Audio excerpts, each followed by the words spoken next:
À l'entrée des tunnels de métro, des passerelles interdites d'accès. Plongées dans le noir, la nuit, elles deviennent des repères pour les personnes en errance. On a dû faire un aménagement de fortune suite au fait qu'il y avait pas mal de monde qui venait squatter et donc pas mal de personnes en errance qui venaient se cacher ici. Mais comme vous pouvez le voir, on est en entrée de tunnel et donc c'est relativement dangereux de se trouver près des voies. À la clé, une amende de 107 € en cas d'intrusion.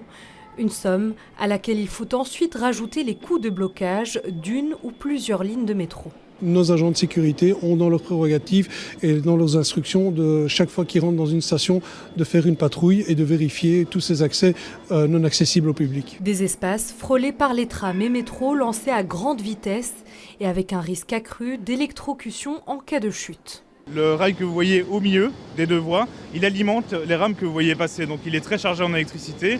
Donc quand on a des intrusions, si quelqu'un touche le dessous du rail, ça va être un décès instantané. C'est arrivé il y a peu de temps, il y a quelques semaines, quelqu'un qui avait fait une intrusion dans un tunnel et qui malheureusement était en contact avec ce troisième rail et est décédé. Chaque jour, 69 stations de métro doivent être contrôlées par près de 300 agents sur le terrain.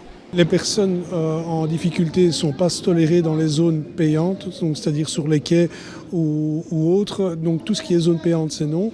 Par contre, dans les zones non payantes, eh bien, on va essayer de les diligenter de manière à ce qu'ils ne perturbent pas non plus le parcours client et les mettre en sécurité, je dirais, pour eux, vu les conditions météo.